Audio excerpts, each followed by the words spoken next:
Hello students, welcome to Ekam IAS Academy. ఈ రోజు మన current affairs discussion topic India breaks into top 100 of SDG index. ఈ రోజు మన కరెంట్ అఫైర్స్ డిస్కషన్ టాపిక్ లో మనం ఈ ఎస్డిజి గోల్స్ గురించి అలాగే ఈ ఎస్డిజి ఇండెక్స్ 2025 గురించి ఎగ్జామ్ పర్స్పెక్టివ్ లో తెలుసుకుందాం. ముందుగా ఏ పార్ట్ ఆఫ్ సిలబస్ లో కవర్ అవుతుందో చూద్దాం. యూపీఎస్సీ అయితే మనకి GS2 governance and social justice అనే టాపిక్లో అండ్ ఏపీపీఎస్సీ గ్రూప్ 1 అయితే paper 3 public administration and governance అనే సెగ్మెంట్లో government policies and interventions for development అనే టాపిక్లో కవర్ అవుతుంది. అండ్ టీజీపీఎస్సీ గ్రూప్ 1 అయితే పేపర్ 3 గవర్నెన్స్ అనే టాపిక్లో కవర్ అవుతుంది. అండ్ నిన్న చూసిన టాపిక్కి ప్రాక్టీస్ క్వశ్చన్ చూద్దాం. With reference to logistics sector in India consider the following statements.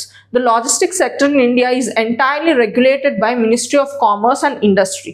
ఇది entirely regulated కాదు, ఎందుకంటే లాజిస్టిక్స్ సెక్టర్ అన్నది multi ministerial body. So road, railways, Airways, shipping ఇవన్నీ కలిపి రెగ్యులేట్ చేస్తున్న బాడీ మాట.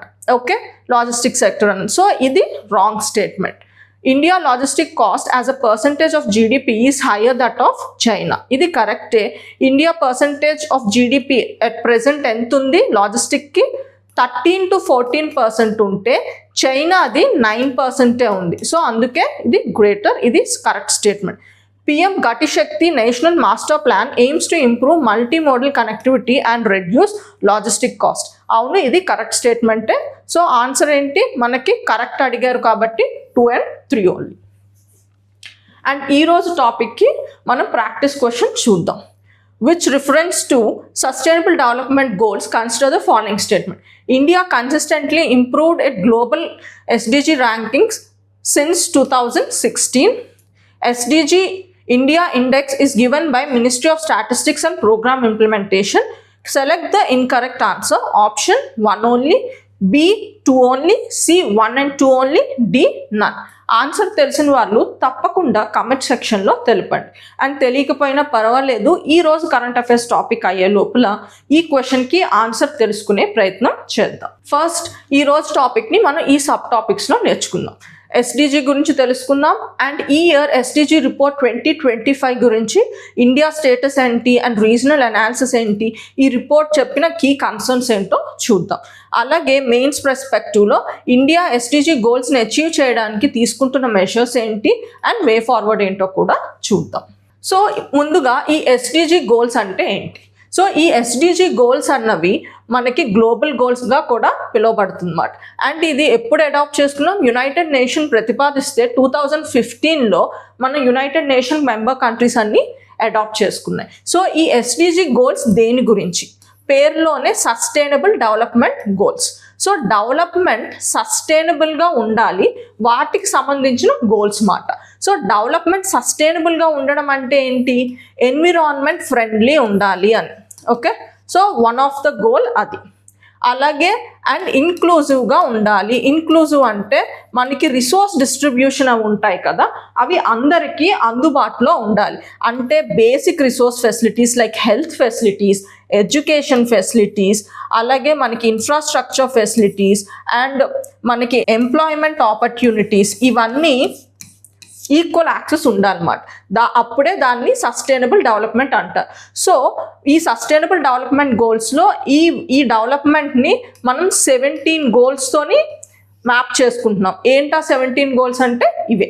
First goal no poverty, second one zero hunger, 3 good health and well being, 4 quality education, 5 gender equality, 6 clean water and sanitation, 7 affordable and clean energy, 8 decent work and economic growth, 9 industry innovation and infrastructure, 10 reduced inequalities, 11 sustainable cities and communities, 12 responsible consumption and production, 13 climate action, 14 life below water, 15 life on land, 16 peace and justice and strong institution, 17 partnership for the goals.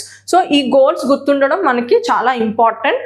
And ఇంకొకటి, ఇవి ప్రిలిమ్స్లోనే అడుగుతారు and మెయిన్స్లో కూడా ముఖ్యంగా కన్క్లూషన్స్లో ఈ particular గోల్స్ని use చేసి మనం proper కన్క్లూషన్స్ని రాయొచ్చు.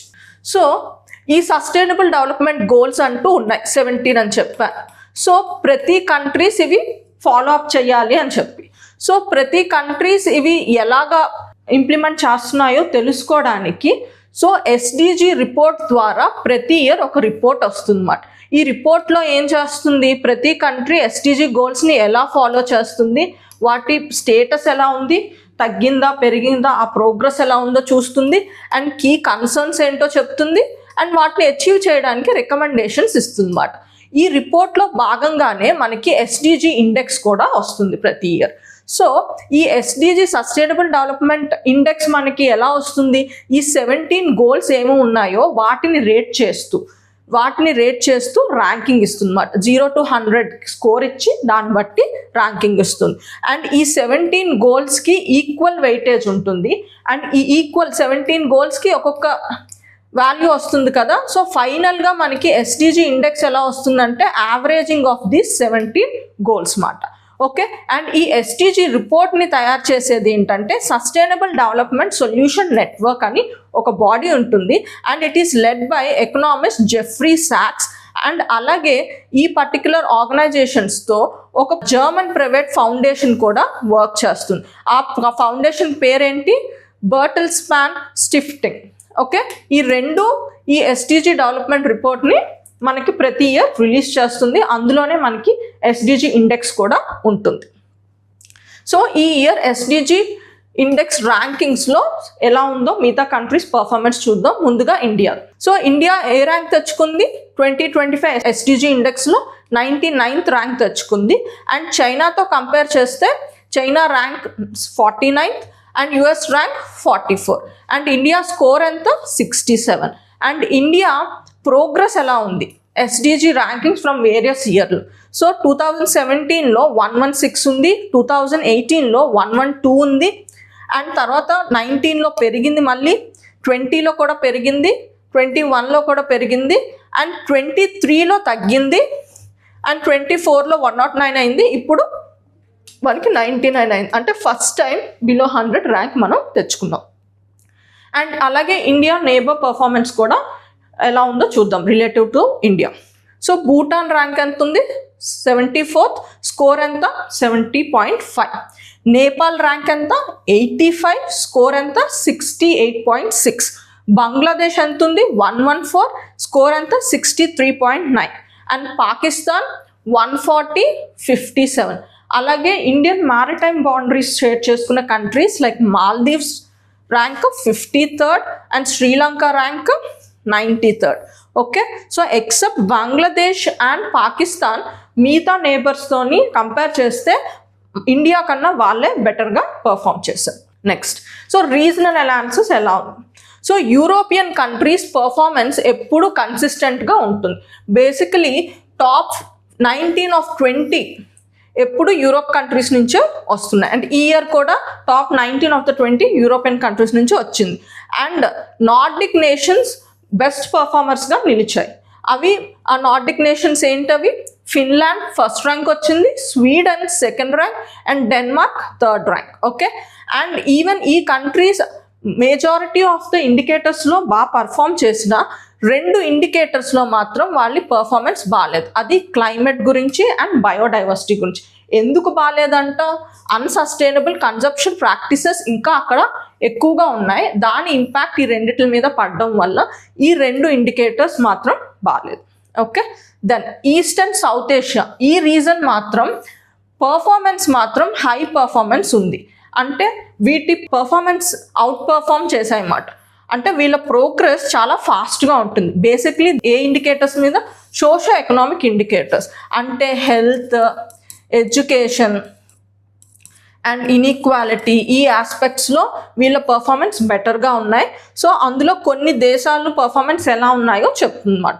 సో 2015తో కంపేర్ చేస్తే నేపాల్ స్కోర్ 11.1% పెరిగిందంట. అలాగే కంబోడియా 10 మార్క్స్ పెరిగాయి. అండ్ ఫిలిప్పీన్స్ 8.6 మార్క్స్ పెరిగాయి 2015తో కంపేర్ చేస్తే. బంగ్లాదేశ్ 8.3, మంగోలియా 7.7. ఓకే, అండ్ అలాగే మిగతా కంట్రీస్ కూడా సేమ్ ఇలాంటి ప్రోగ్రెస్ అచీవ్ చేశాయి. But they are outside the East and south Asia. అవి Benin 14.5, Peru 8.7 and United Arab. And most of the UN countries strong progress కామన్గా కొన్ని indicators మీద చూపించింది, కామన్గా కొన్ని గోల్స్ మీద. అవి ఏంటి? SDG 9, SDG 7 and SDG 3. So SDG 9లో మనకి 9 అంటే మనకి ఇండస్ట్రీ, ఇన్ఫ్రాస్ట్రక్చర్ అండ్ ఇన్నోవేషన్ ఉంది కదా. ఈ పర్టికులర్ గోల్లో ముఖ్యంగా మొబైల్ బ్రాడ్బ్యాండ్ బాగా పెరిగిందంట అండ్ ఇంటర్నెట్ యూసేజ్లో కూడా బాగా పెరిగింది. అండ్ SDG 7 మనకి క్లీన్ అండ్ అఫోర్డబుల్ ఎనర్జీ ఉంది కదా. ఈ ఆస్పెక్ట్లో యాక్సెస్ టు ఎలక్ట్రిసిటీ పెరగడం వల్ల ఈ పర్టికులర్ పారామీటర్ ప్రోగ్రెస్ కూడా బాగుంది. అండ్ అలాగే మనకి good health and wellness SDG 3 ఉంది కదా. ఇందులో under 5 mortality rate and neo mortality రేట్లో ప్రోగ్రెస్ బాగుండడం వల్ల ఈ SDG 3 కూడా మనకి మంచి ఇంప్రూవ్మెంట్ చూపించింది. అవే కాకుండా కానీ they are certain drawbacks also. So basically అవి ఎక్కడ మనకి కొన్ని ఇండికేటర్స్లో బాగా చూపించట్లేదు అంటే ఒబెసిటీకి సంబంధించి వరల్డ్ ప్రోగ్రెస్ అంతేం బాగాలేదు, అలాగే ప్రెస్ ఫ్రీడమ్ కూడా బాగాలేదు అన్నమాట. నెక్స్ట్, సో కీ కన్సర్న్స్ ఏంటి? సో రిపోర్ట్లో చెప్పాను కదా ప్రోగ్రెస్ ఏం చేస్తుంది ప్రతి కంట్రీ అండ్ కన్సర్న్స్ ఏంటి, రికమెండేషన్స్ ఇస్తుంది కదా. సో ఇప్పుడు కీ కన్సర్న్స్ ఏంటో చూద్దాం. సో ఈ SDG రిపోర్ట్ 2025లో ఏం చెప్తుంది? సో మనం సెట్ చేసుకున్న టార్గెట్ 2030 కదా. ఇప్పుడున్న పేస్ ఆఫ్ గోయింగ్లో మనం ఓన్లీ 17% ఆఫ్ ద టార్గెటే అచీవ్ చేయగలమంట. ఇది బిగ్గెస్ట్ కన్సర్న్గా చెప్పింది. ఇంకొకటి ఎందుకంట అది కంట్రీలో అంటే వరల్డ్లో ప్రస్తుతానికి conflicts, structural vulnerabilities and limited physical space SDG ప్రోగ్రెస్ని ఇంపాక్ట్ చేస్తుందండి. కాన్ఫ్లిక్ట్స్ అంటే మనకి ఆర్మ్డ్ కాన్ఫ్లిక్ట్స్, లైక్ ఇప్పుడు ఇజ్రాయెల్ పాలస్తీన్ వార్ అవుతుంది, అలాగే రష్యా యుక్రెయిన్ వార్ అవుతుంది, ఏదో ఒకటి ఎక్కడో ఒక మూల వార్ అవుతూనే ఉంది. అండ్ అలాగే మనకి పొలిటికల్ ఇన్స్టెబిలిటీస్ కూడా ఎక్కువ అవుతున్నాయి. ఉదాహరణకి ప్రస్తుతానికి మనకు బంగ్లాదేశ్ సిచ్యువేషన్ పొలిటికల్గా ఏం బాగాలేదు. అలాగే స్ట్రక్చరల్ వల్నరబిలిటీస్ అంటే పోవర్టీ, ఇన్ఈక్వాలిటీ ఇలాంటి ఇష్యూస్ వల్ల కూడా మనకి SDG ప్రోగ్రెస్ ముందుకు వెళ్ళట్లేదు అన్నమాట. అండ్ లిమిటెడ్ ఫిజికల్ స్పేస్, ముఖ్యంగా ఇవి low income countries and middle income కంట్రీస్కి బడ్జెట్స్ టైట్గా ఉంటాయి అన్నమాట. సో వాళ్ళ బడ్జెట్ కన్స్ట్రెంట్సే ఉన్నప్పుడు SDG గోల్స్ మీద వాళ్ళకి ఇన్వెస్ట్ చేయడం ఇంకా కష్టం అవుతుందని చెప్తున్నారు. అండ్ ఇంకొకటి వాళ్ళు గమనించింది ఏంటంటే గ్లోబల్ ఫైనాన్షియల్ సిస్టమ్స్ ఉంటున్నాయి చూడండి, అంటే లైక్ మనకి IMF అయినా ఓకే, సో ఇలాంటి బాడీస్, వరల్డ్ బ్యాంక్ అయినా ఎక్కువ హెల్ప్ రిచ్ నేషన్స్కి చేస్తున్నాయంట, ఎమర్జింగ్ అండ్ డెవలపింగ్ ఎకానమీస్ కాకుండా. సో ఈ పర్టికులర్ రిపోర్ట్ ఏం చెప్తుందంటే అర్జెంటుగా ఈ సిస్టంలో రిఫార్మ్ తీసుకురావాలి, ముఖ్యంగా ఎమర్జింగ్ అండ్ డెవలప్మెంట్ నేషన్స్కి క్యాపిటల్ ఫ్లో పెరగాలి అని చెప్తుంది. నెక్స్ట్, సో ఇంకొక dimension commitment to multilateralism. Okay, ఇది SDG 17 కింద వస్తుంది, పార్ట్నర్షిప్. ఓకే, సో ఈ పర్టికులర్ డైమెన్షన్స్లో లీడింగ్ పర్ఫార్మర్స్ ఎవరు? Barbados, Jamaica and Trinidad and Tobago. Okay, ఇవి లీడింగ్ పర్ఫార్మర్స్ అంట. అండ్ ఇంకొక ముఖ్యమైన ఇంట్రెస్టింగ్ విషయం ఏంటంటే యునైటెడ్ నేషన్స్ ఈ కేటగిరీలో లాస్ట్ ఉందంట. ఇది సెకండ్ టైం ఇది యునైటెడ్ నేషన్స్ లాస్ట్ ఉండను. ఎందుకు అంటే యునైటెడ్ నేషన్స్ చాలా ఇంటర్నేషనల్ మల్టీలేటరల్ ఆర్గనైజేషన్స్ నుంచి బయటకు వచ్చేస్తుంది. ఉదాహరణకి మనకి ప్యారిస్ అగ్రిమెంట్ నుంచి వెళ్ళిపోయింది కదా US, అలాగే WHO కూడా వెళ్ళిపోతాను అని చెప్పింది. ఓకే, ఇలాంటి వల్ల ఈవెన్ ఈ పర్టికులర్ కేటగిరీలో యునైటెడ్ నేషన్ లాస్ట్ ఉంది. Next, so India measures towards achieving SDG. So India ఎలాంటి మెషర్స్ తీసుకుంది? ఫస్ట్ మెషర్ ఏంటంటే India SDG goals, global SDG గోల్స్కి అనుగుణంగా ఇండియా కూడా ఒక స్పెసిఫిక్గా ఒకటి డిజైన్ చేసుకుంది, అది ఇండియా SDG ఇండెక్స్. ఎప్పటి నుంచి ఇది ఫాలో అప్ చేస్తుంది? 2018 నుంచి.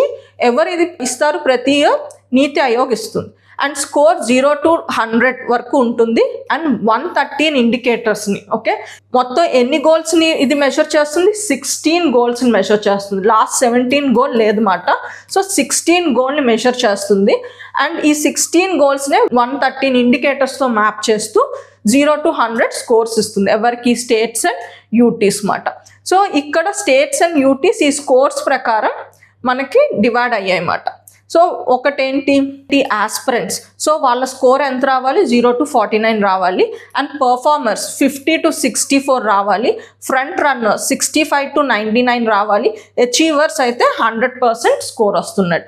సో ఇలా మనకేంటంటే స్టేట్స్ మధ్య కోఆపరేటివ్ ఫెడరలిజం పెంచడానికి కూడా ఈ కైండ్ ఆఫ్ కేటగరైజేషన్ని యూజ్ చేసుకుంటుంది. ఓకే, అండ్ మన 2023 to 24లో SDG India index status ఇలా ఉందన్నమాట. సో మేజర్లీ ఏ పర్టికులర్ సెగ్మెంట్స్లో ఇండియా ప్రాపర్గా పర్ఫామ్ చేస్తుందంటే నో పవర్టీ అంటే 1, అలాగే decent work and economic growth 8, and అలాగే మనకి క్లైమేట్ యాక్షన్ ఈ డైమెన్షన్లో బాగా పర్ఫామ్ చేస్తుంది.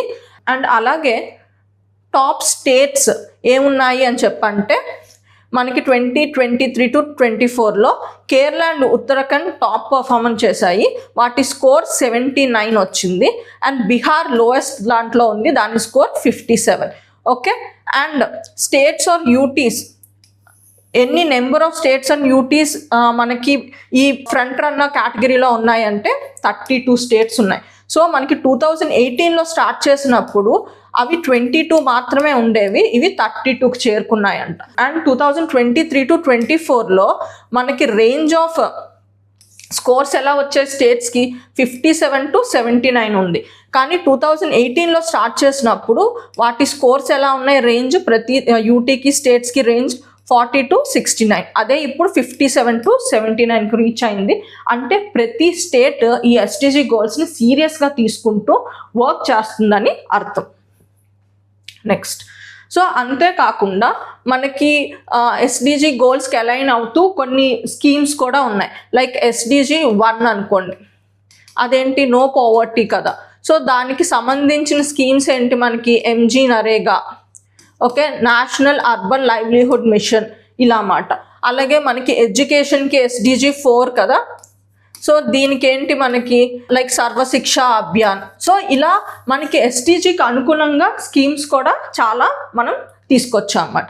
అండ్ అంతేకాకుండా అవి ప్రాపర్గా ఇంప్లిమెంట్ అవుతున్నాయో లేదో అని తెలుసుకోవడానికి డేటా అండ్ మానిటరింగ్ కూడా చేస్తున్నాం. సో ప్రాపర్ మానిటరింగ్ చేయడానికి మనకి నేషనల్ ఇండికేటర్ ఫ్రేమ్వర్క్ అని చెప్పి ఒక ఫ్రేమ్వర్క్ని మనకి ministry of statistics and programme implementation కొన్ని ఇండికేటర్స్ని తీసుకొచ్చింది. 306 ఇండికేటర్స్ని యూజ్ చేస్తుంది.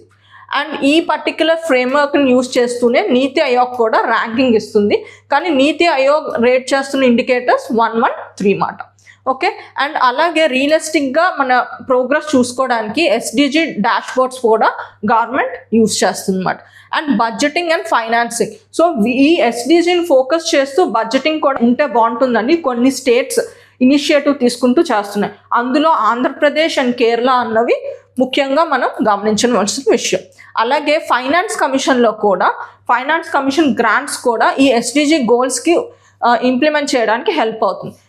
ఫర్ ఎగ్జాంపుల్ మనకి 15th ఫైనాన్స్ కమిషన్లో మనకు ఒక పారామీటర్ ఉంది, అదేంటి పర్ఫార్మెన్స్ బేస్డ్ గ్రాంట్స్ మాట. సో ఈ పర్ఫార్మెన్స్ బేస్డ్ గ్రాంట్స్ దేని మీద ఇస్తున్నారు, హెల్త్, ఎడ్యుకేషన్ వీటి సెక్టర్స్లో ఎలాగా స్టేట్ పర్ఫామ్ చేస్తుందో దాన్ని బట్టి గ్రాంట్స్ ఇస్తున్నారు అన్నమాట. సో ఈ హెల్త్ అండ్ ఎడ్యుకేషన్ అన్నో కూడా SDGకి సంబంధించిన గోల్సే కదా. ఓకే, హెల్త్ అంటే SDG 3, ఎడ్యుకేషన్ అంటే SDG 4. ఓకే, సో ఈ గోల్స్ని అచీవ్ చేయడానికి మనకి ఫైనాన్స్ కమిషన్లో కూడా మనకి కొన్ని ప్రొవిజన్స్ ఉన్నాయి. అలాగే ఇంటర్నేషనల్ కోఆపరేషన్, సో మనం మన గోల్స్ని అచీవ్ చేయడానికి ఈవెన్ ఇంటర్నేషనల్గా కూడా కొలాబరేట్ అవుతున్నాం. ఉదాహరణకి మనకి బ్రిక్స్ నేషన్స్తోని ఇండియా మనకి సస్టైనబుల్ అర్బన్ డెవలప్మెంట్ ప్లానింగ్స్లోని ఇన్ఫ్రాస్ట్రక్చర్ డెవలప్మెంట్లో కొలాబరేట్ అవుతుంది. అలాగే ఇంటర్నేషనల్ సోలార్ అలయన్స్, సో ఇదేంటి రెన్యూబుల్ ఎనర్జీని ప్రమోట్ చేయడానికి యూజ్ చేస్తుంది. సో ఇది కూడా one of the measure. So ఇంకేం చేయొచ్చు, ఒకటి స్ట్రెంగ్తన్ డేటా సిస్టమ్స్. సో ఇప్పుడు మనం స్టేట్ లెవెల్లో డేటాని తీసుకుంటూ ర్యాంక్స్ ఇస్తున్నాం కదా, అది డిస్ట్రిక్ట్ లెవెల్ వరకు కూడా ఇంకా డీపెన్ చేస్తే ఇంకా బెటర్గా ఉంటుంది. Next enhance physical support. So Andhra Pradesh and Kerala లాగా మిగతా స్టేట్స్ కూడా అవి వాటి ఎస్టీజీ గోల్స్తోని కొలాబరేట్ చేసుకుంటూ వాళ్ళు స్కీమ్స్ పెట్టుకుంటే బాగుంటుంది. And localise SDGs. సో ఈ ఎస్డీజీ ప్లానింగ్ మనకేంటి నీతి ఆయోగ్ స్టేట్ లెవెల్లో వస్తుంది. ఈ ప్లానింగ్ లో లెవెల్ నుంచి కూడా చేస్తే ఇంకొంచెం బాగా బాగుంటుందని చెప్పి, అంటే పంచాయత్ లెవెల్లోని మున్సిపాలిటీ లెవెల్లోని కూడా ప్లానింగ్స్ చేసుకోవాలి. అంటే టాప్ టు డౌన్ కాకుండా బాటమ్ టు అప్ అప్రోచ్ కూడా ఫాలో అయితే ఇంకా బెటర్గా ఉంటుంది అని చెప్తుంది. Next, promote inclusion. బేసికలీ మన ఇండియా ఎస్డీజీ ఇండెక్స్లో ఇంక్లూజన్ ఆస్పెక్ట్లో క్లైమేట్ యాక్షన్లో పర్ఫార్మెన్స్ ఎక్కువ ఫోకస్ చేయాలి. సో ఇంక్లూజన్ ప్రమోట్ చేయడానికి మనం స్టాండప్ ఇండియా ఇలాంటి స్కీమ్స్ని ఇంట్రడ్యూస్ చేయాలి. And boost climate action and partnership like PM Kusum and CSR DG alignment ఇలాంటి ప్రోగ్రామ్స్ ద్వారా కూడా మనకి క్లైమేట్ యాక్షన్ అండ్ పార్ట్నర్షిప్ని ప్రమోట్ చేయాలి. ఇప్పుడు ఈ ప్రాక్టీస్ క్వశ్చన్కి ఆన్సర్ కామెంట్ సెక్షన్లో తెలపండి. అండ్ అలాగే ఈ పర్టికులర్ మెయిన్ క్వశ్చన్స్ కూడా ట్రై చేయండి. India's entry into top 100 of the global SDG rankings reflects it's strong political commitment to sustainable development, yet significant challenges remain in ensuring inclusive and equitable progress.